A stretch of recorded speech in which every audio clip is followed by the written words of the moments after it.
अस्सलामुअलैकुम फ्रेंड्स, तो मैं 6th एपिसोड के साथ वापस आ गई हूँ।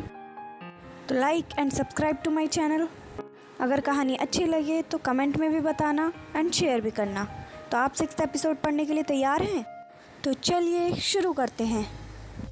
पिछला एपिसोड मैंने ये कहकर ख़त्म करा था कि जब मेरा ऑक्सीजन बिल्कुल ख़त्म हो गया था तो फिर 1 अक्टूबर 2020 को मैं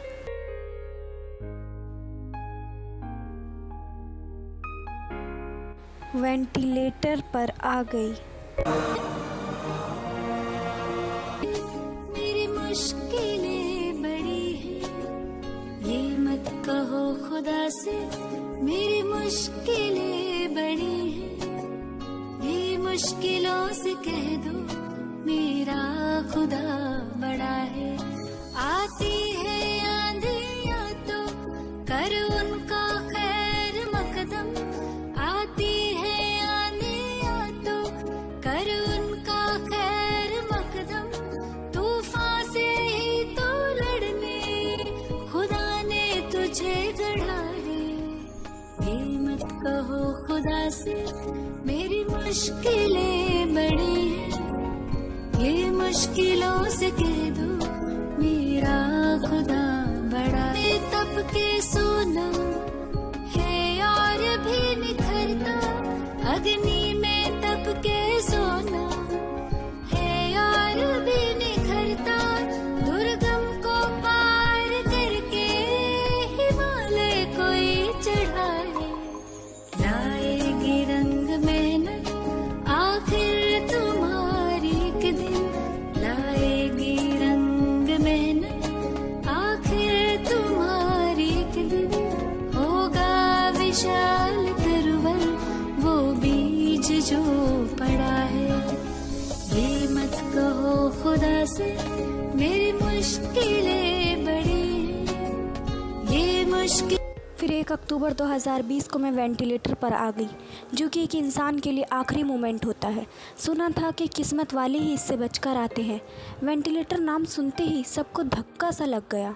सबके पैरों के नीचे से ज़मीन सी खिसक गई। किसी की आंख का आंसू नहीं टूट रहा था। मैंने आज तक वेंटिलेटर देखा तक नहीं था और आज मैं खुद इस पर थी। सुना था कि जो एक बार वेंटिलेटर पर चला जाए उसका बच पाना मुश्किल है। मैं ज़िंदगी और मौत के बीच झूल रही थी। सुनने में तो वेंटिलेटर बहुत आसान सा लफ्ज़ लग रहा है, लेकिन जो इस पर होता है वो अपनी एक सांस का भी मोहताज होता है। इसलिए शुक्र अदा करते रहो उस रब का जो बिना किसी रुकावट के ऑक्सीजन देता है। तो आखिरकार डॉक्टर ने मेरे भाई अरशद से ये कहा कि इसके अंदर अब कुछ नहीं बचा है, बाकी आप लोग दुआ करो, अल्लाह बहुत बड़ा है। ये सुनते ही मेरे भाई अरशद रोते हुए बाहर आए। उन्हें रोता देखकर मेरे भाई नदीम को धक्का सा लगा, क्योंकि एक इंसान रोता हुआ जब ही बाहर आता है जब मामला खतरे में होता है, यानी कि पेशेंट, या फिर आप समझ ही गए होंगे। उन्होंने पूछा कि क्या हुआ, क्यों रो रहे हो?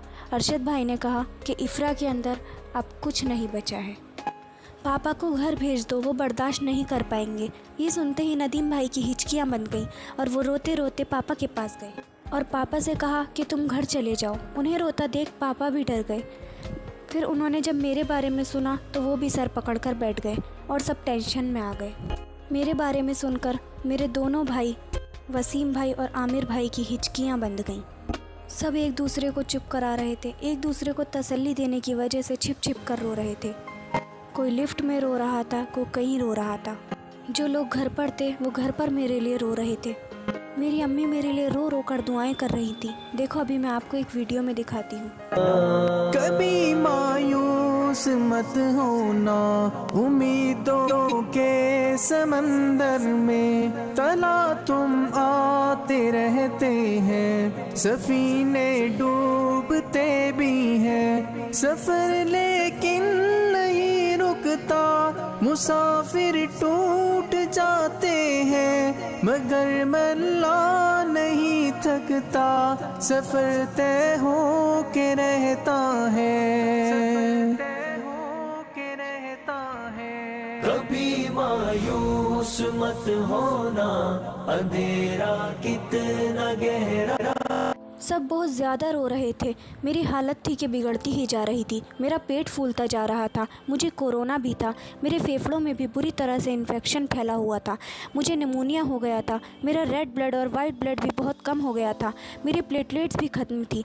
मतलब मेरा सब कुछ ख़त्म हो गया था। बस थोड़ा बहुत बाकी था, तो वो था सांस। मतलब ये कि हर घंटे मुझे एक नई बीमारी का सामना करना पड़ रहा। मेरी नई नई बीमारियाँ सुनकर इधर पूरी फैमिली का रो रो कर बुरा हाल था। मुझे वेंटिलेटर पर बेहोशी की दवाइयाँ दे दी जाती। मैं बहुत खतरे में आ गई थी और डॉक्टर्स ने तो जवाब ही दे दिया था। परेशानियाँ बढ़ती जा रही थी, बीमारियाँ बढ़ती जा रही थी, मगर मन ने अब भी हार नहीं मानी थी। अल्लाह कहता है ना, मैं बीमारी देकर भी आजमाता हूँ और लेकर भी। जो पत्थर में कीड़ों को पाल सकता है वही कोई रास्ता निकाल सकता है। वो जो कुन फयाकून का मालिक है वही ये मुसीबत टाल सकता है। मेरी फैमिली रिलेटिव्स को उस रब से पूरी उम्मीद थी कि एक न एक दिन इफ़रा ठीक ज़रूर होगी इंशाअल्लाह। और मेरी अम्मी तो बस यही कहती रहती कि इफ़रा ज़रूर उठेगी और मुझे अम्मी कहेगी, इफ़रा ज़रूर ठीक होगी और मुझे अम्मी कहेगी।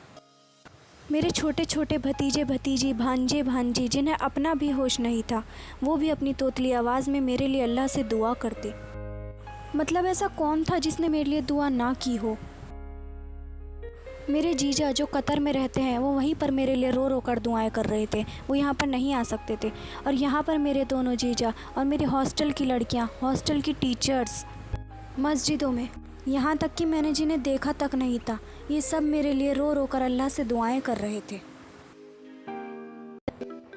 मेरी फैमिली में कोई रात को सोता नहीं था, बस मेरे लिए दुआएं होती रहती।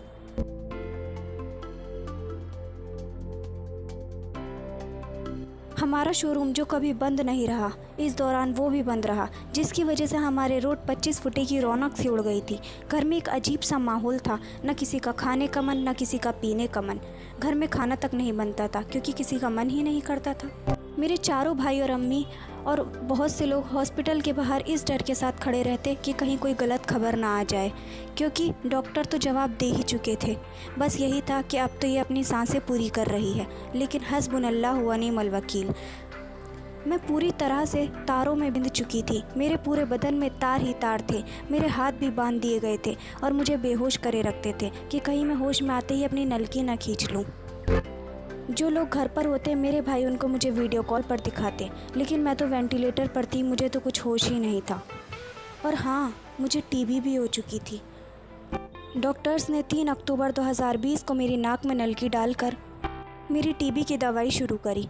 तब भी मुझे कुछ होश नहीं था क्योंकि मैं तो वेंटिलेटर पर थी। देखो दोस्तों, मेरी बीमारियां कितनी बढ़ गई थी, जबकि आज तक मुझे कुछ नहीं हुआ था। बस हल्का सा बुखार ही तो चढ़ा था, लेकिन अल्लाह जो करता है अच्छा ही करता है। वहाँ के डॉक्टर्स ने अल्हम्दुलिल्लाह मेरी इतनी हेल्प की कि पूरा पूरा दिन, पूरी पूरी रात वो मेरे पास लगा देते थे। वहाँ की नर्सेज़ अल्हम्दुलिल्लाह सब ने मेरी बहुत हेल्प की। मतलब मजीदिया हमदर्द हॉस्पिटल, मतलब मैं बता नहीं सकती, अल्हम्दुलिल्लाह बहुत हेल्प की उन लोगों ने। अल्हम्दुलिल्लाह, अल्लाह का हर हाल में शुक्र है। जैसा कि आप सभी को पता है कि मेरा ठीक होने का तो नामो निशान नहीं था। मैं मौत के बहुत करीब पहुंच चुकी थी। तो फिर होना क्या था, बस आखिरकार ये हुआ कि